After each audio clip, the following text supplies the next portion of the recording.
Para diretso na alive ang umaga mo. Para diretso na buhay ang dugo mo. Para diretso na ang bangon at trabaho na agad-agad. Iaarangkada na namin ang mga balitang kailangan mo. Ibibigay na namin ang mga impormasyong pinaka-latest, pinakabago, pinag-uusapan, trending, viral. Arangkada Balita live sa DWIZ Metro at Mega Manila. DWIZ News FM regional stations. Naka-live din sa lahat ng DWIZ Digital News account, Facebook, YouTube at DWIZ News website. At panoorin din ang live nationwide sa Aliw 23 Free TV. Arangkada Balita.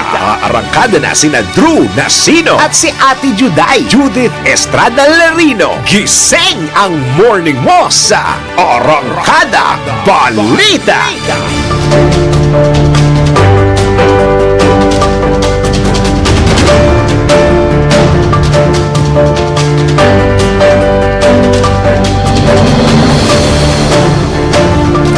So magandang umaga muli, Luzon, Visayas, Mindanao, Mega Manila, sa buong bansa, sa buong mundo ngayong pong araw na ito ng TGIF. Thank God it's Friday, March 22, 2024. Silipin na po natin ang mga umaarangkadang headline. Arangkada Balita. Pinatalsik na si Congressman Arnolfo Arnie Teves Jr. na-aresto na sa Timor-Leste. Arangkada Balita. Mas malaking diskwento sa mga senior citizens at PWD aarangkada na sa Lunes. Arangkada Balita. Maynilad at Manila Water puspusan ang preparasyon para sa posibleng water interruption sa susunod na buwan. Arangkada Balita. Balita sa ibayong dagat, mahigit 70 katao nawawalang matapos tumaob ang bangka sa Indonesia. Arangkada Balita. Pinay Olympic medalist Hidilyn Diaz handa na sa final qualifying event para sa Paris Olympics. Arangkada Balita. Sa balitang showbiz, film YouTuber Bretman Rock tila may pasaring kay American record producer Benny Blanco. Arangkada Balita. Sa ating pong viral na balita, anong gagawin mo pag nakakita ka ng pugot na ulo? What?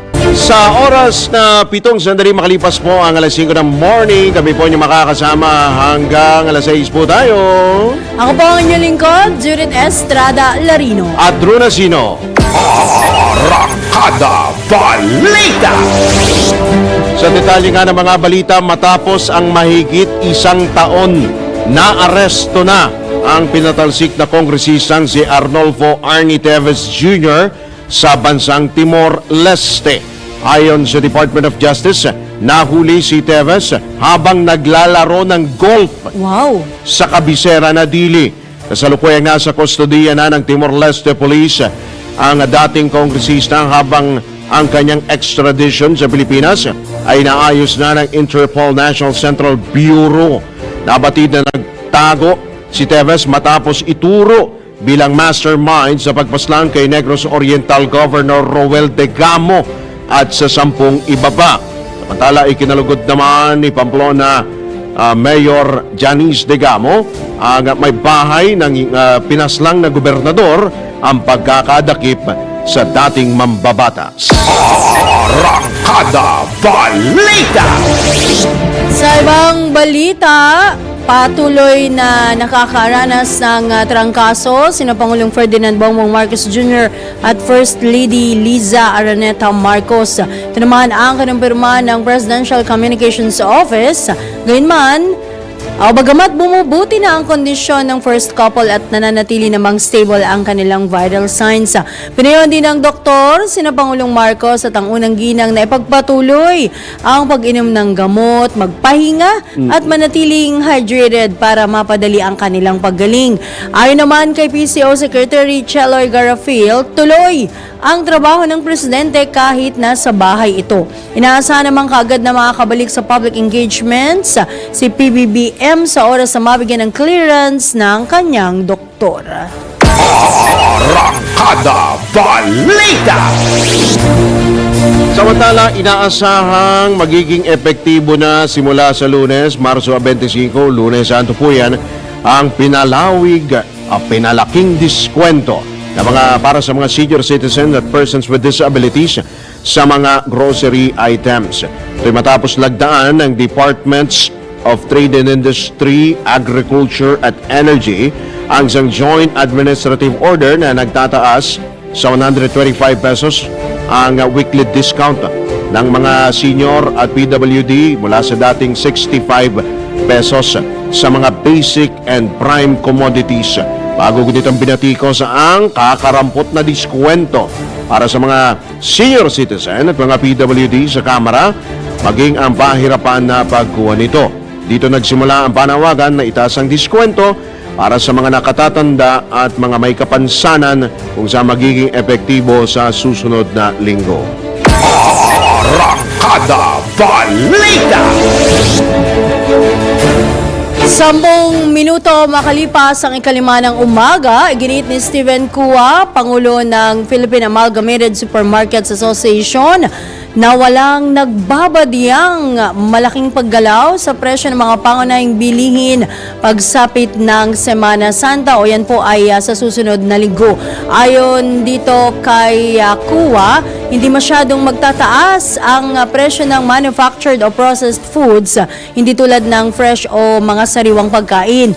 Dagdag pa ni Cua, malaki ang magiging epekto ng napipintong pagtaas ng sweldo ng mga manggagawa at karagdagang diskwento para sa mga senior citizens at persons with disabilities sa presyo ng mga bilihin. Sa oras anyang matuloy ito, posibleng tumaas ang presyo ng mga bilihin, tutuloy na nga sa ilang pamilihan. Arangkada Balita! Bumaba naman ang presyo ng agricultural products sa ilang pamilihan sa Metro Manila. Sa Pasig City Mega Market, bumaba na sa 80 pesos ang kada kilo ng pulang sibuyas, habang 60 sa puti. Bumaba rin ng 10 piso ang presyo ng kada kilo ng kalamansi. Ngayon po ay nasa 50 hanggang 60 pesos na kada kilo, depende po sa laki. Asukal naman, ang primera, bumaba na rin po ang presyo, bagyang pagbaba noong nakaraang buwan, wala po sa dating 80 pesos kada kilo. Ang brown sugar naman, 65 pesos hanggang 70 pesos naman ang washed sugar. Samantala, nananatili sa 48 pesos hanggang 49 pesos ang kada kilo ng well-milled rice. Arangkada Balita! Sa iba pang balita, puspusan na ang Maynilad at Manila Water sa paghahanda nito kaugnay sa napipintungang water interruption sa kalagitnaan ng Abril. Ito ay dahil simula nga sa Abril 16 o April 16, babawasan na ng gobyerno ang alokasyon ng tubig galing Angat Dam na magpapahina ng water pressure o mauwi sa water interruption sa mga customer ng dalawang water concessionaires. Sa datos naman ng Maynilad, umabot na sa 126 na static water tanks ang pinakalat ng water concessionaire sa iba't ibang lugar sa National Capital Region. Doon syempre sa sakop nila. Kaugnay nito, maaari pa itong umakyat hanggang 200 para naman para may magamit na tubig ang mga customer sakaling matuloy nga ang water interruption sa kalagitnaan ng Abril hanggang Hunyo. Samantala, nakastandby na rin ang 40 mobile tanker at 35 static water tanks ng Manila Water sa iba't ibang lugar. Arangkada Balita! Speaking of tubig, natutuyo na ang ilang bahagi ng Marikina River bunsod ng matinding init dulot ng El Nino phenomenon. Ayon kay Marikina City Mayor Marcelino Marci Teodoro, bagaman normal lamang ang pagbaba ng level ng tubig sa nasabing ilog, may tuturing na unusual ang sitwasyon ngayon dahil may ibang bahagi ng tumana ang natuyo. Nakalitaw na rin anya ang mga bato at halaman na hindi naman karaniwang nakikita sa ilog sa mga normal na araw. Kahit din po isa may Pasig River, kung inyo po makikita, mapapansin ho ninyo kung araw-araw ho kayo nadadaan, nakikita ito pong Pasig River, may bahagya rin po yung pagbabaho ng level. Batay sa datos ng Marikina City Rescue 161, mula sa 13.5 meters na normal water level, ay nasa 11 meters na lamang ang level ng tubig sa Marikina River ngayon. Hanggang kahapon po yan. Sa kabila nito, tiniyak ni Mayor Teodoro na sapat pa rin ang supply ng tubig sa lungsod dahil na rin sa kanilang integrated, yun, maganda ito good news ito. Meron po silang integrated deep well at rain harvesting facilities. Arangkada Balita!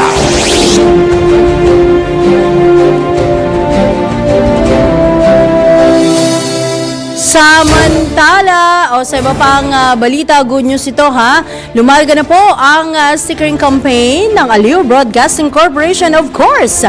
Sa panguna po yan ng aming Sales and Marketing Department. Nandyan po, nanguna po dyan ang aming Sales Manager na si Sir Noli de la Cuesta. Katuwang naman po ang Arena Plus. Sinugod po ng team ng DWIZ, Home Radio at Aliw 23. Ang tropa ng Estoda, ang taray nito Stainless Tricycle Operators Drivers Association, dyan po sa bahagi ng Bambang sa Pasig City. Bukod po sa mga stickers ng Home Radio, DWIZ of course, at syempre Aliw 23 na ikinabit sa kanilang tricycles, nabigyan din ng freebies ang halos 200 miyembro ng Stoda sa pangunguna ng kanilang Pangulong si Nestor Entrada.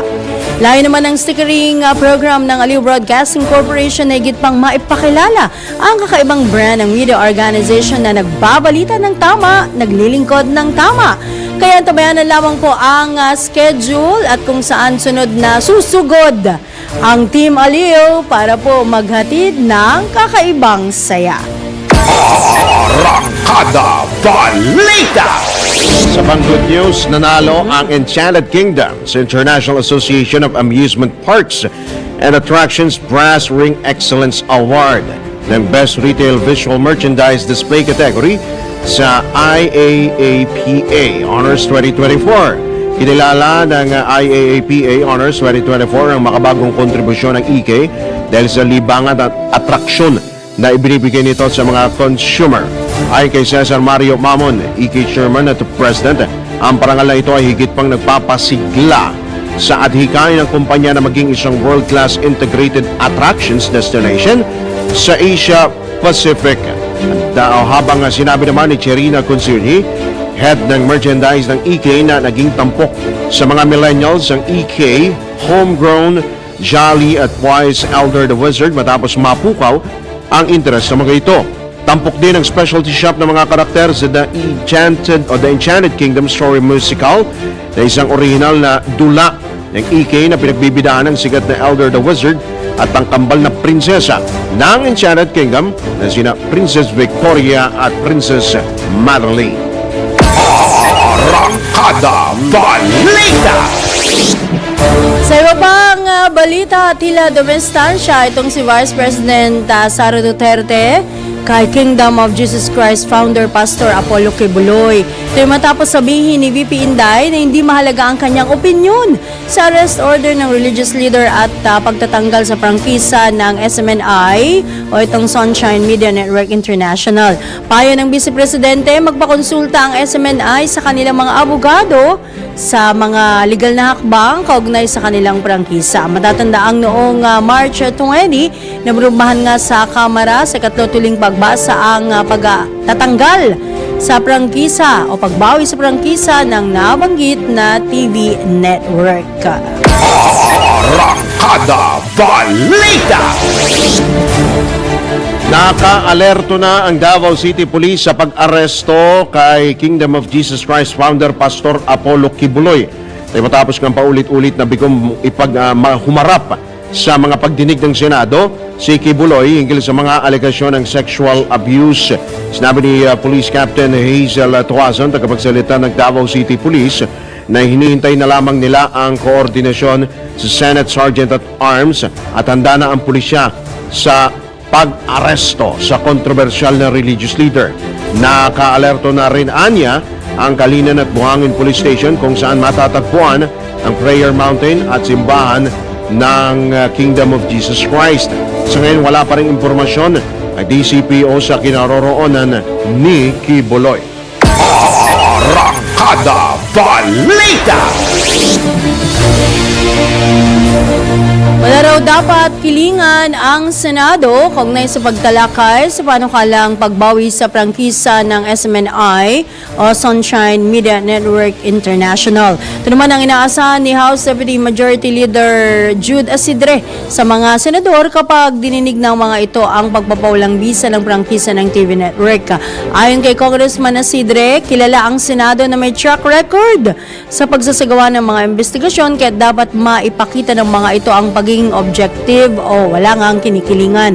Dagdag pa ng mga babatas, masyado raw maaga para iugnay sa presidential election sa 2028 ang pagbawi sa prangkisa ng SMNI dahil ibinasa ito sa mga malinaw na paglabag ng TV network tulad na lamang ng pagpapakalat anya ng peking balita, red tagging at paglabag sa change of ownership.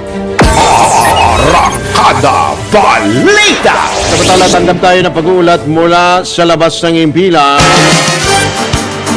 Okay po sa panibagong drug treatment and rehabilitation facility dyan po yan sa Valenzuela. Detalye atid ni Danny Cruz. Formal ng pinasinayaan ang inayos na pinagandang pasilidad na tinawag na Balay Banyuhay sa Barangay Punturin sa lungsod ng Valenzuela. Ayon kay Konsehal Walter Magnum de la Cruz, ang balay ay bahay ng bagong anyong buhay. Ito daw ay itinayo para makatulong sa mga biktima ng iligal na droga. Naging panauhing pandangal sa proyektong ito si Senator Ronald Bato de la Rosa, PDEA ASIC Israel Dixon at si MPD Director Police Brigadier General Rizarito Gapas. Dumalo din ng iba pang sangay ng lokal na pamahalaan at mga opisyalis ng Caloocan, Malabon at Nabotas. Ayon kay Mayor Gatchalian, ang drug treatment rehabilitation facilities na matatagpuan sa Barangay Punturin ay may 5 palapag na building at yung building na ito ay one-stop shop kung saan kompleto sa doktor, nurse, mga opisina ng ibang sangay ng lokal na pamahalaan. Kasama ditong may opisina ang mga abogado at PDEA. Binigyan din ni Mayor Gatchalian na pasado ito at binigyan ng pagkilala ng DSWD. 72 hanggang 100 pasyente ang kayang i-accommodate ng Balay Banyuhay ayon sa mga doktor.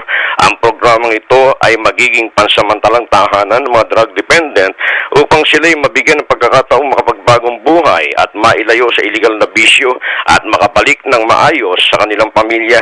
Ayon kay Mayor Gatchalian, ito ang unang rehabilitation center na natigil lamang dahil sa pandemya at ginamit na quarantine facilities ng mga tinamaan na sakit na COVID-19.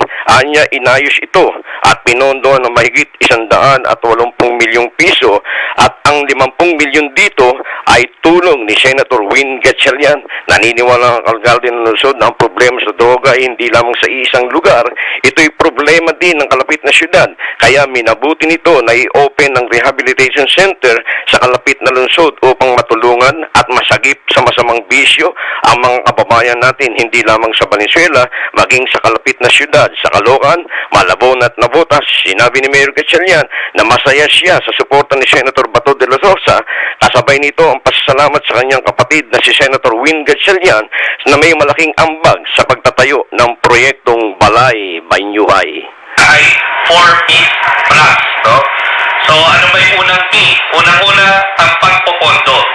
We are proud to say that this 5-story facility is a product of local and national partnership through the efforts of Senator Win, the City of Valenzuela, which invested a total of 150 million to build its first ever rehabilitation center. Moreover, as a sign of our continuous commitment to fight illegal drugs, the city has allotted an estimated budget of more than 30 million this year for the equipment, operation, and maintenance of this top-notch yan ang tinig ni Mayor Wes Gatchalian. Yan ang update. Ito si Danny Cruz para sa impilang may todong lakas. DWIC, nagbabalita ng tama, naglilingkod ng tama. Arangkada Balita! Sa iba pang balita, kuha tayo ng latest mula sa mga lalawigan. Isang pamilyang sakay daw ng kotse ang tinambangan dyan sa bahagi ng Antipolo City at ang malungkot na balita, isa ang patay. Alamin pa natin ang iba pang detalye sa ulat na ito ni Arman Cambe. Arman, good morning! Dead on the spot ang isang lalaki, samantalang sugatan naman ang asawa nito matapos pagbabarilin ng riding in tandem sa barangay Mayamot, Antipolo City, dakong ika-6 Huwebes ng gabi. Base sa investigasyon, pauwi na umano ang mag-anak makaraang sunduin ang ginang sa kanyang trabaho malapit sa pinangyarihan ng krimen. Sa nakuhang kopya ng CCTV ng mga pulis sa lugar, nakuna ng pagbuntot ng isang motorsiklo sa kotse ng mga biktima kasunod ng mga putok ng baril pagdating sa intersection sa highway. Ayon kay Police Captain Carlo Pascual Tamundong ng Antipolo City Police na nagpapagaling na sa ospital ang asawang babae ng biktima, samantalang nangangalap pa sila na iba pang kopya ng CCTV sa lugar para matukoy ang pagkakakilanlan ng mga salarin. Hindi naman nag-release ng pangalan ang mga pulis ng mga biktima. Arman Cambe mula Calabarzon, nagulat pa sa Impina, may todong lakas. DWIZ, nagbabalita ng tama, naglilingkod ng tama. Arangkada Balita! Unang gusto po lamang po yan ang mga pag-uulat mula sa labas ng impilan ng tabay lamang po para sa iba pang mga detalye, iba pang mga balita sa pagbabalik po ng Arangkada Balita. Oras, 5:25. Arangkada Balita! Alright, tayo po nasa ikalawang bahagi na po ng Arangkada Balita at sa pagkakataon ito tayo po ay pinalad na makakausap po natin ang Department of Health sapagkat ito po ay may kaugnayan doon po sa idineklarang pertussis outbreak dyan po sa Quezon City. Ang bilang po ng kaso umabot na po sa 23. Pero ano nga ho ba itong pertussis o yung whooping cough?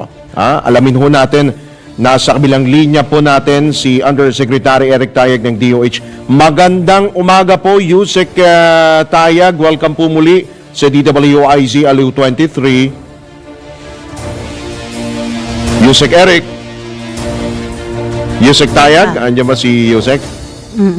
Magandang umaga, Drew. Yun. Magandang umaga, Judith. Opo. Good morning, Good morning po, Yusek. Yusek. Salamat po. Sa inyong pong oras na ipinaunlak po sa amin.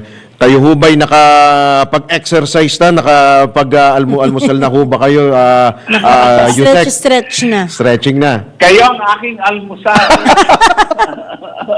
Naku, salamat naman. Salamat, Kasi Yusek, marami kayong tsak na maibibigay na mga impormasyon, Yusek, no? Meron tayong yung kaninang binabanggit na ho ni May partner outbreak Drew. Oo, ng tama ho kalungkot ba? na naman yan. Pertussis, whooping cough dyan po sa Quezon City, Yusek.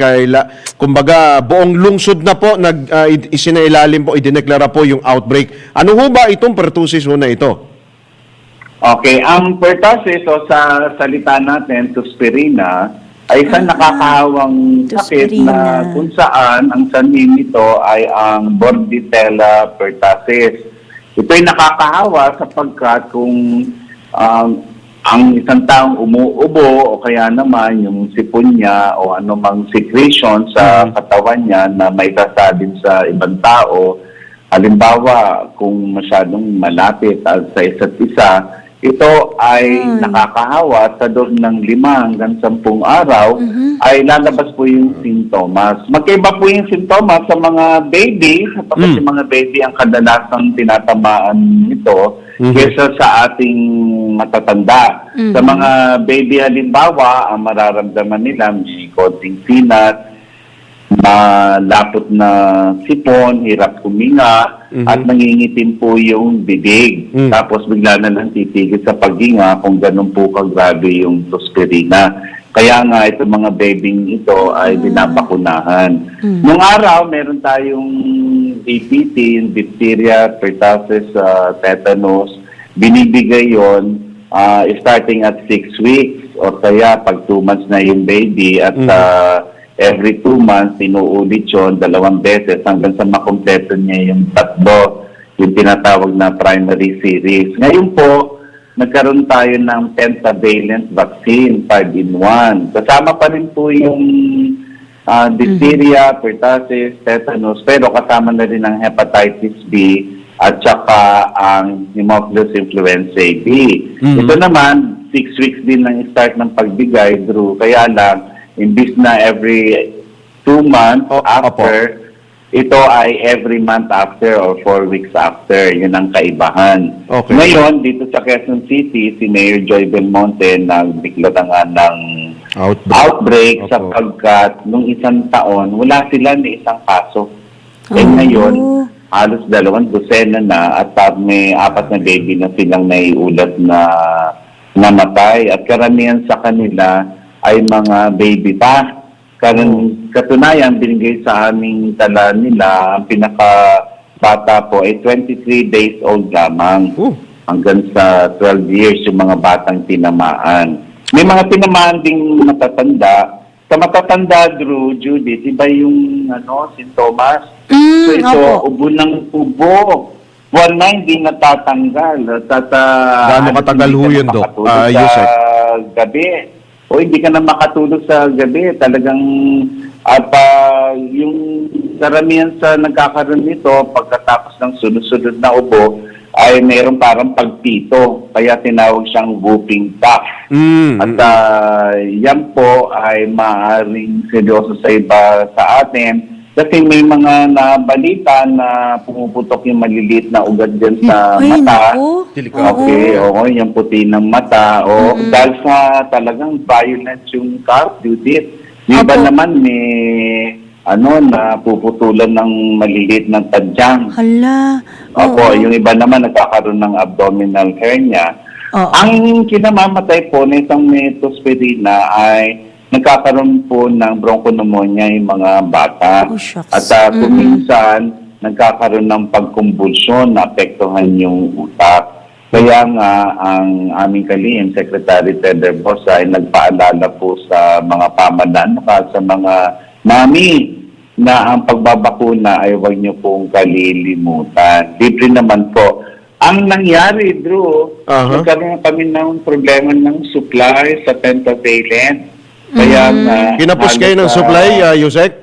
Oo, kasi yung binibili namin ay hindi namin na bibili kagad at na-delay po yung pag-distribute namin sa lahat ng lugar dito sa Pilipinas. Meron mga natitira pang supply yung mga pamahalaang lokal. Katunayan, yung Quezon City ay nakahingi at nabigyan naman ng 1,500 doses. Maliban dyan, may antibiotics na pwedeng inumin, lalo na yung kung kinulang yung bakuna, yung maaaring kasama nung batang Metospirina. Nako-confirm naman po kasi yan Pero dapat magsuspecha yung mga mami natin. Halimbawa, nagsimula ng si baby may sipon, hindi naman nakakaubo yan.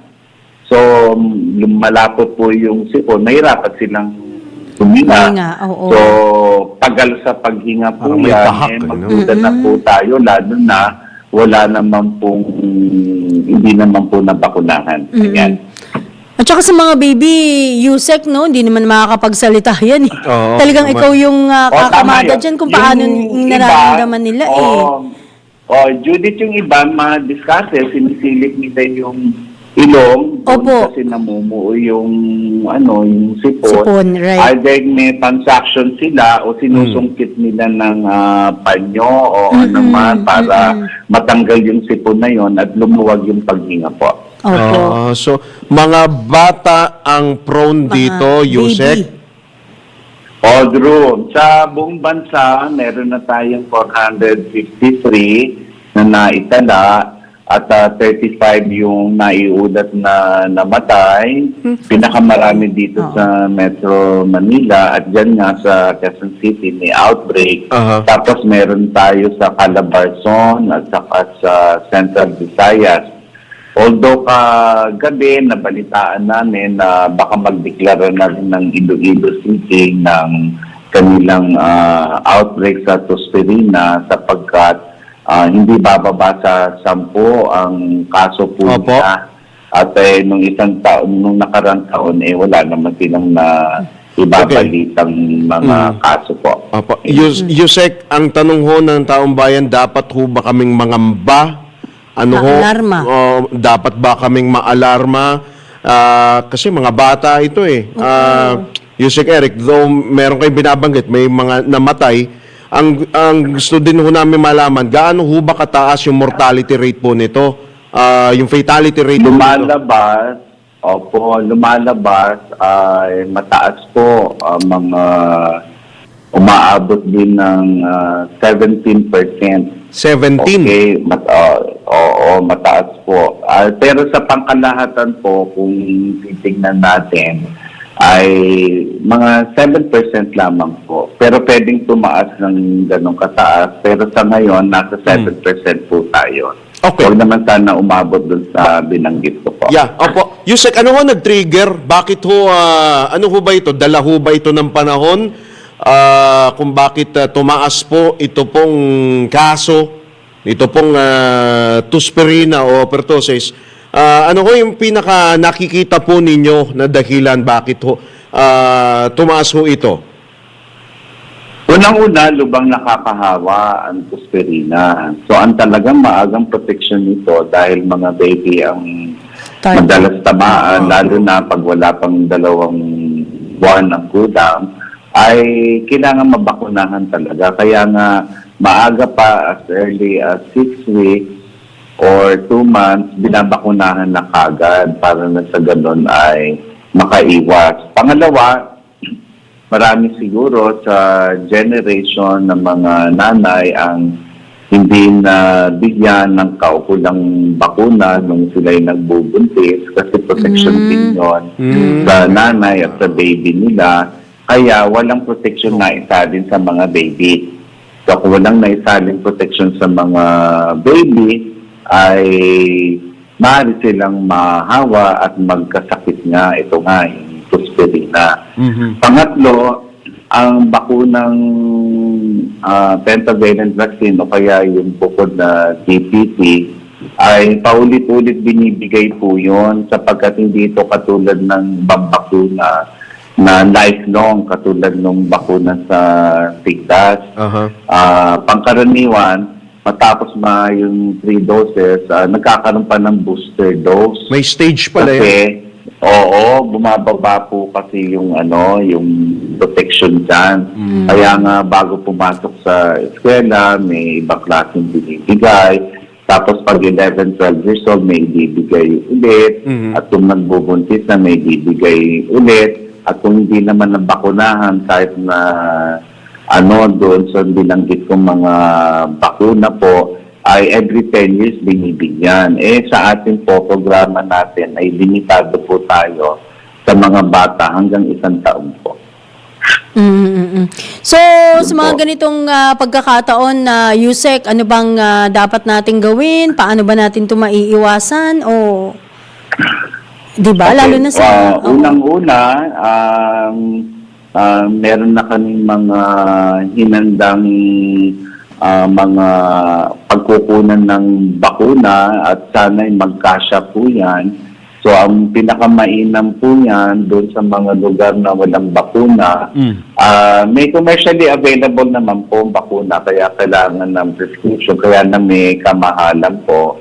At habang hinihintay natin yung supply sa Department of Health, ay kailangan ng mga pamahalaan lokal malaman kung saan yung mga lugar na mababa yung vaccine coverage po nila para sa ganon magbigay sila ng alerto po. May nagtanong din sa amin, Drew, yung pagsusuot ng mask kasi binanggit ko na kung paano nakakahawa ito.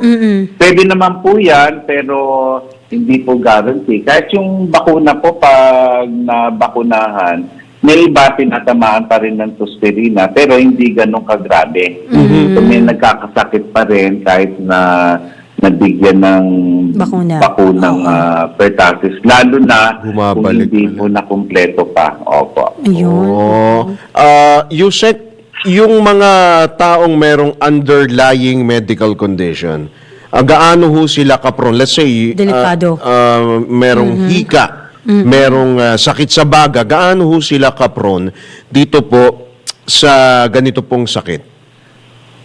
Ang risk po ng kahit sino sa atin ay kung hindi po tayo na bakunahan at hindi po updated yung bakuna.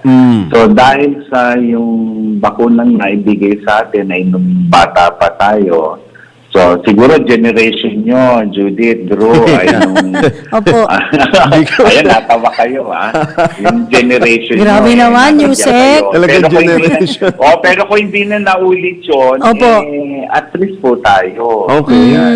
So, kampante at kami. least, ganyan. Ah. Oo, kaya ingat po tayo. Okay. So, Hugas ng kamay. yan. Yan, Alam number mo, one. Number one yan. Ganyan. Yusek, hindi lang magugas Kaya ng kamay, nga- talagang magsabon pa ha. Yung iba kasi natatamad na Oo, hugas ng magsabon. kamay lang eh. Oo. Alam mo, kung Oo. tama yun, Judith. Kasi kung alcohol spray lang yun, pero marumi yung kamay mo, ay baliwala yung alcohol Opo, spray. tama. So, kailangan Oo. malinis mo na yung kamay, tuyuin niya, tapos at saka mag-i-spray. Kasi Yun. nakikita natin sa mga kababayan natin, may dala silang alcohol spray. Kaya iba-iba pa nga yung hugis eh. Yes, Kung opo. marumi yung kamay mo, sayang lang Di yun. wala rin, Kailangan oo. nyo muna po maghugas ng tubig at sabon. Ayun. Ayan. Last na lang, Yusek, ito bang outbreak na ito, hindi ba ito matutulad sa iba pang kagaya ng sakit na nauwi sa epidemya, sa Pandemya. pandemya, Oo. Yusek? Ay, hindi naman. At Okay. sapagkat may bakuna na tayo at sa mga bansang mataas po yung vaccine coverage nila, hindi po makikita yan. Bagamat may mga bansa na nagre-report na rin po ng outbreak sa Tuscarina. Challenge to sa mga doktor natin ngayon, mga batang-batang doktor, sapagkat matagal nang walang nakikitang kaso ng Tuscarina. Oo nga. Kaya baka Ilang din namin narinig. Baka pag may pumunta sa emergency room, sipon, sabihin nila, umuwi na kayo, sipon lang yan. Ubo lang pa yan, Ubo lang, oo. Tuscarina yan, Oo. oo. Sa atin, di mag-umpisa ng sipon lang yan, ano, may Opo. peanut, may upo. After 2 weeks, kumakaul ka na, parang aso, tuloy-tuloy na yung ubo mo. Sa gabi, hindi ka na makatulog, hirap ka huminga, sumasakit na sa dibdib mo. Tapos, may recovery po yan. Kaya lang, kahit ka na nakatapos ng antibiotic, mga ilang buwan o kahit na taon, bumabalik uli yan. Okay, so yan ang Tuscarina. Talagang akala mo may hika ka.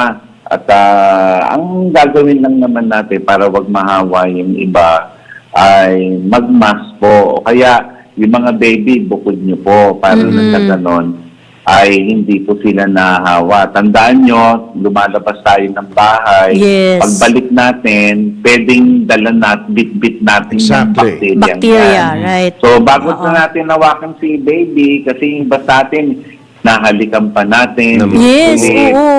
Oo, wag na lang Kinakarga muna pa. siguro. Oo, bago nyo kargahin yon, hugas muna kayo ng kamay. Mag-disinfect. sabon. Alam nyo na po yung Disinfect, ating yes. routine, yung Yes. ating exercise. Oo, maghugas yan. Baguhan nyo hawakan si baby. Opo, oo. Oh, sige po. Yusek, from time to time, hihingi po kami ng update, po Update, sa inyo. right. Marami pong salamat sa inyo pong oras. Maraming Magandang umaga po. Salamat Ang po. sarap ng almusal natin. Ayun. Eat well! Happy weekend, Happy Yusek! weekend po, Yusek. Opo.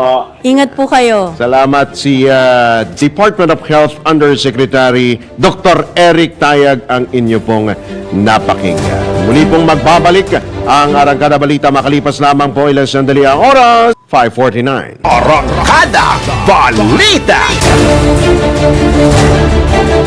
Samantala, ihabulo natin ang ilang mga pag-uulat mula sa labas ng impilan. Implementasyon ng Public-Private Partnership Law, aarangkada na. Ang detalye mula kay Patrol 13 Gilbert Perdes. Aarangkada na ang implementasyon ng Public-Private Partnership Code of the Philippines na magpapalakas daw ng kolaborasyon ng gobyerno at ng pribadong sektor sa social development at infrastructure projects. Ito matapos lagdaan ng ARR, yung Implementing Rules and Regulations ng nasabing batas.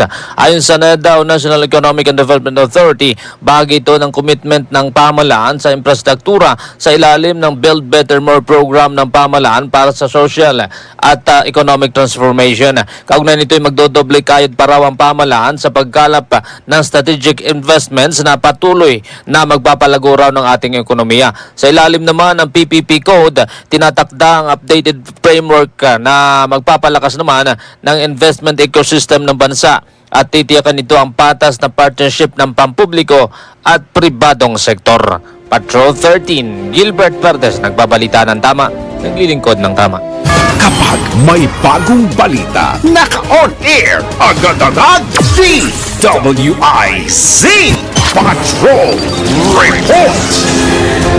Balik tayo sa mga lalawigan. Kaupo tayo ng pinakuling kaganapan dyan sa teritoryo. Uy, teritoryo. Ang Women's Month. Oo. Nitong ating correspondent na si Ronald Idol Domingo. Idol, good morning. Anong latest dyan sa Ilocos? Bilang pagpapalaga sa bawat kababaihan, anuman ang uri, estado at karanasan na meron sila ay isang pagbisita sa isang babaeng naging biktima ng karahasan ang isigawa ng Police Community Affairs and Development Unit sa ilalim ng direktiba ng Provincial Director Police Colonel Julio S. Gorosped Jr. ng Cagayan. Pinangunahan ni Police Captain Mary Jane M. Caduran, Chief FJ CAD, ang nasabing pangkat ng pikado upang mapuntahan mismo nilang tahanan at makumusta ang nabanggit na isang babaeng naging biktima ng panggagahasa. Nagpaabot ang pangkat ng groceries at ibibigas sa pamilya nito at nag-alok na rin ng counseling services sa mismong biktima at maging sa membro ng pamilya nito upang matulungan silang malampasan ang trauma o anumang negatibong epekto ng naturang insidente sa mga ito. Ang aktibidad na ito ay paglalayong iparamdam sa biktima at mga malalapit rito na may mga karamay sila sa anumang pagsubok na dumating sa kanilang mga buhay. Itatak sa kanilang kaisipan at huwag agad bibigyan ng anumang dagok ng buhay sapagkat mas maraming mga mabubuting tao sa paligid na handang tumulong at dumamay anuman ang estado mo sa buhay. Isa lamang ang naturang aktibidad sa mga paraan ng pagdiriwang ng Cagayan PPO sa National Women's Month ngayong buwan ng Marso. Paraan para maramdaman sa bawat kababaihan ang kanilang kalagahan at isang paraan para bigyan sila ng kapurihan sa sakripisyong kanilang inilaan hindi lamang sa pamilya kundi para sa buong bayan. Ito ang Ronda Patrol, Ronald Idol Domingo, nag-uulat pasimpilang may tulong lakas, DWIC, nagbabalita ng tama, naglilingkod ng tama. Arangkada Balita! Mga balitang dapat alam mo kahit sa labas ng bansa. DWIZ Balita sa ibang bansa. Abot sa mahigit 70 katao ang pinaghahanap matapos tumawag ang isang bangka sa Indonesia. Ayon sa mga otoridad, umakyat na sa 69 na individual ang nailigtas. Lula ng nasabing bangka ang aabot sa 150 mga Rohingya Muslim refugee mula Bangladesh. Wala pang impormasyon ng mga otoridad kung ilan ang eksaktong sakay bilang ng mga sakay ng bangka. Arangkada Balita! Sa mundo ng palakasan, ang latest malalaman sa DWIZ Sports News. Ito naman po ang ating huling segment for today. Handa na ang Filipino Olympian weightlifter na si Hidelyn Diaz sa kanyang huling qualifying event sa World Cup upang makapasok muli sa 2024 Paris Olympics. Go, go, go! Ayan, kung sakaling nga makapasok muli sa Olympics ang weightlifter champion, ito na ay ikalimang beses na paglahok ni Diaz sa nasabing event. Samantala, umaasa naman si Monico Pentevella, Pangulo ng Samang Weightlifting ng Pilipinas, na makakapasok din ng iba pang pambato ng bansa sa nasabing international competition. Arangkada Balita! Alright! Marami pong salamat sa ating po mga nakasama sa News Center. Muli po, tayo po ay magkasama-sama next week. Dito pa rin po sa Arangkada Balita. Sa ngalan po ng buong tropa ng DWIZ LU23, kami po inyong mga naging tagapagatid balita. Ako po ang inyong lingkod, Judith Estrada Larino. At Drew Racino, nagbabalita ng tama. Naglilingkod ng tama. Susunod na ang Usapang Tol kasama sina Senator Francis Tolentino at Cecil Villarosa. At pagkatapos naman po niyan, nakagad-agad na susunod din ang panibagong bugso ng balitaan. Kasama naman si Johnny Banez sa pamamagitan po yan ng Pasada Balita. Bye! Happy weekend! Para diretso na alive ang umaga mo. Para diretso na buhay ang dugo mo. Para diretso na ang bangon at trabaho na agad-agad. Iaarangkada na namin ang mga balitang kailangan mo. Ibibigay na namin ang mga impormasyong pinaka-latest, pinakabago, pinag-uusapan, trending, viral. Arangkada Balita live sa DWIZ Metro at Mega Manila. DWIZ News FM regional stations. Naka-live din sa lahat ng DWIZ Digital News account, Facebook, YouTube at DWIZ News website. At panoorin din ang live nationwide sa Aliw 23 Free TV. Arangkada Balita. Arangkada na sina Drew Nasino at si Ate Juday Judith Estrada Larino. Gising ang morning mo.